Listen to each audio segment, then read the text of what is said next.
जम्मू कश्मीर के अनंतनाग में आतंकियों से मुठभेड़ में 2 जवान शहीद हो गए। कई आतंकियों के छिपे होने की खबर है। गोलीबारी में एक नागरिक की भी जान गई है। जम्मू कश्मीर के किश्तवाड़ में संदिग्ध आतंकी दिखने के बाद सेना ने की घेराबंदी। जम्मू कश्मीर पुलिस के मुताबिक अंधेरे का फायदा उठाकर जंगल में छिपे हैं आतंकी। विनेश फोगाट की मांग पर कोर्ट ऑफ आर्बिट्रेशन 13 अगस्त को शाम 6 बजे सुनाएगा फैसला। विनेश फोगाट ने सिल्वर मेडल की मांग की है। गुजरात के सरदार सरोवर नर्मदा बांध के खोले गए 5 गेट, 3 लाख क्यूसेक से ज्यादा पानी छोड़ा गया। भरूच और वडोदरा के गांवों को किया गया अलर्ट। जम्मू कश्मीर में लैंडस्लाइड से जम्मू और श्रीनगर हाईवे प्रभावित हुआ। हाईवे पर बोल्डर गिरने के बाद रोका गया ट्रैफिक। मध्य प्रदेश के खंडवा में उफान पर नर्मदा नदी। प्रशासन ने आसपास के 8 गांवों को अलर्ट जारी किया। बांध से पानी छोड़े जाने से नदी में उफान है। हिमाचल उत्तराखंड समेत 14 राज्यों में भारी बारिश का रेड अलर्ट। दिल्ली में बारिश का ऑरेंज अलर्ट जारी किया गया है। हिमाचल प्रदेश के किन्नौर में बादल फटने के बाद सैलाब में बही सड़क। बारिश के बीच सड़क मरम्मत का काम है जारी। हिमाचल प्रदेश के मंडी में लैंडस्लाइड के चलते बढ़ा हादसा। पत्थरों की चपेट में आया पेट्रोल पंप। बाल बाल बचे हैं कर्मचारी। वायनाड आपदा को लेकर पीएम मोदी का सोशल मीडिया प्लेटफॉर्म एक्स पर पोस्ट लिखा। इस दुखद घड़ी में वायनाड और केरल के लोगों के साथ पूरा देश खड़ा हुआ है। बिहार के दानापुर में बांध टूटने से कई गांव पानी पानी हो चुके हैं। कड़ी मशक्कत के बाद लोगों को सुरक्षित जगहों पर पहुंचाया गया।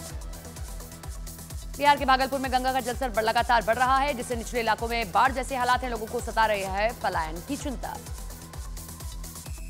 हरियाणा के यमुनानगर में नदी का बांध टूटने से आसपास के इलाके हुए जलमग्न। घरों में ही कैद हुए लोग। हिमाचल प्रदेश के लाहौल स्पीति में जाहल मान नाला का जलस्तर बढ़ा। प्रशासन ने लोगों से नाला पार न करने और पास न जाने की अपील की है। हिमाचल प्रदेश के मंडी में गांव को जोड़ने वाली पुलिया नाले में बही। जान जोखिम में नाला पार करने को लोग मजबूर हैं। बिहार के आरा में नदी का जलस्तर तेजी से बढ़ने के बाद प्रशासन ने बाढ़ का अलर्ट जारी किया है। नदी के किनारे बसे लोगों को सुरक्षित जगह पहुंचाया गया। हरियाणा के नूह में भारी बारिश से बिगड़े हालात। घरों से लेकर दुकानों तक भरा है पानी। लाखों का नुकसान हुआ है। बांग्लादेश के चटगांव समेत कई हिस्सों में हिंदुओं के साथ हो रही हिंसा के विरोध में उग्र प्रदर्शन। लाखों की संख्या में सड़क पर उतरे हिंदुओं ने हिंसा का विरोध किया।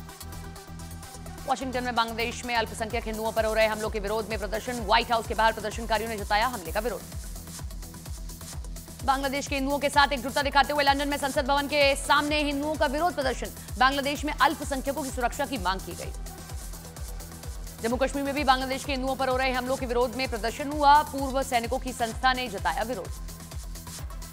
अल्पसंख्यक बांग्लादेशी हिंदुओं के साथ एकजुटता दिखाने के लिए जेएनयू में निकाला गया मार्च। एबीवीपी ने केंद्र सरकार से हिंदुओं के लिए सख्त कदम उठाने की मांग की है। बांग्लादेश में हिंदुओं पर हमलों के विरोध में करनी सेना का प्रदर्शन। अलीगढ़ में करनी सेना के लोगों ने विरोध जताते हुए अल्पसंख्यक हिंदुओं की सुरक्षा की मांग की है। विश्व हिंदू परिषद ने बांग्लादेश के हिंदुओं के लिए जारी किया हेल्पलाइन नंबर। बीएचपी ने हमलावरों के खिलाफ कार्रवाई और पीड़ित अल्पसंख्यकों को मुआवजा देने की मांग की है। सीएम योगी ने विपक्ष पर लगाया दलितों पर राजनीति करने का आरोप। सोशल मीडिया प्लेटफॉर्म एक्स पर लिखा, बांग्लादेश में 90% दलित हिंदू, लेकिन कुछ लोग इसलिए मुंह नहीं खोल रहे क्योंकि उन्हें मालूम है कि बांग्लादेश का हिंदू उनका वोटर नहीं है। बीजेपी सांसद अरुण गोविल ने बांग्लादेश के अल्पसंख्यक हिंदुओं पर हमले का वो बताया असहनीय। कहा हिंदुओं के खिलाफ हमले तुरंत रुकने चाहिए। बांग्लादेश में हिंदू समुदाय और मंदिरों पर हमलों के बीच जमाते इस्लामी के नेताओं ने ढाकेश्वरी मंदिर का दौरा किया। तख्तापलट के बाद से बांग्लादेश में जारी हैं हमले। पश्चिम बंगाल के बर्धमान में मेडिकल स्टूडेंट की हत्या के विरोध में जूनियर डॉक्टरों का प्रदर्शन। 2 दिन पहले मेडिकल कॉलेज में छात्रा की मिली थी लाश। बीजेपी नेता डॉक्टर अनिबान गांगुली ने मेडिकल छात्रा की हत्या पर ममता सरकार को घेरा। कहा सरकार का रवैया सही नहीं है, होनी चाहिए मामले की सीबीआई जांच। मेडिकल छात्रा की हत्या के मामले में टीएमसी सांसद अभिषेक बनर्जी का बड़ा बयान। का गंभीरता से काम कर रही है राज्य की सरकार। बंगाल बीजेपी ने मेडिकल छात्रा की हत्या के विरोध में निकाला कैंडल मार्च। सुकांत मजूमदार, अग्निमित्रा पाउल और भी लोग प्रदर्शन में शामिल हुए। केंद्र सरकार की किसानों को बड़ी सौगात। दिल्ली में आज पीएम मोदी बीज की 109 किस्मों को जारी करेंगे। कृषि मंत्री शिवराज सिंह चौहान ने दी जानकारी। उत्तराखंड में जल्दी यूनिफॉर्म सिविल कोड लागू कर सकती है सरकार। सूत्रों के मुताबिक अक्टूबर तक लागू हो सकता है यूसीसी। कोलकाता में महिला डॉक्टर के रेप और हत्या के मामले में बंगाल में बवाल। अब तक 1 आरोपी गिरफ्तार। ममता बनर्जी ने दोषियों पर कड़ी कार्रवाई का भरोसा दिया है। कोलकाता में महिला डॉक्टर की हत्या के विरोध में बीजेपी का बंगाल सरकार के खिलाफ प्रदर्शन। ममता सरकार पर लगाया दोषियों को बचाने का आरोप। महाराष्ट्र के ठाणे में उद्धव ठाकरे पर हमला। एमएनएस कार्यकर्ताओं ने उद्धव ठाकरे की कार पर चूड़ियां और गोबर फेंका। महाराष्ट्र के बीड में एमएनएस प्रमुख राज ठाकरे का विरोध। उद्धव गुट के कार्यकर्ताओं ने लगाए सुपारीबाज चले जाओ के नारे। महाराष्ट्र में बीजेपी शिंदे गुट और अजीत पवार गुट के बीच सीट शेयरिंग का फॉर्मूला तय हुआ। अजीत पवार ने कहा कि जहां जिसके विधायक सीट उस सीट पर उस पार्टी के पास ही रहेगी। बसपा सुप्रीमो मायावती ने अहम बैठक बुलाई। आज पार्टी पदाधिकारियों के साथ उपचुनाव की तैयारियों पर चर्चा करेंगी। अरविंद केजरीवाल के सरकारी बंगले में अवैध निर्माण मामले में 2 इंजीनियर सस्पेंड हुए। इंजीनियरों पर नियम के उल्लंघन का आरोप लगा है।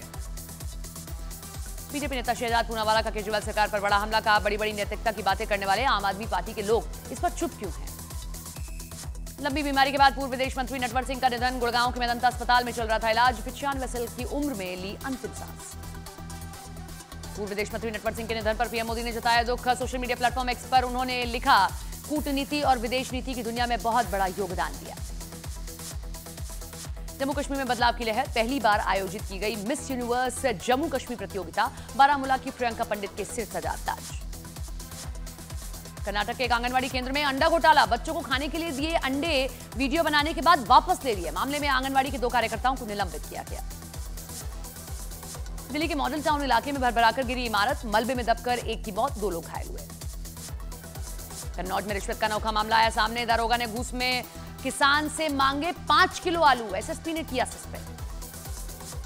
कन्नौज में रिश्वत के तौर पर 5 किलो आलू मांगने पर अखिलेश यादव का तंज। का बीजेपी राज में महंगाई चरम पर है। कल को सच में घूस सब्जी के रूप में मांगी जाएगी। महाराष्ट्र के पुणे में सब्जी वाले के ऊपर गिरा बिजली का खंभा। हादसे में सब्जी विक्रेता को गंभीर चोट आई है। झारखंड के सिमडेगा में जंगली हाथी ने मचाया उत्पात। गांव में कई घरों को पहुंचाया नुकसान।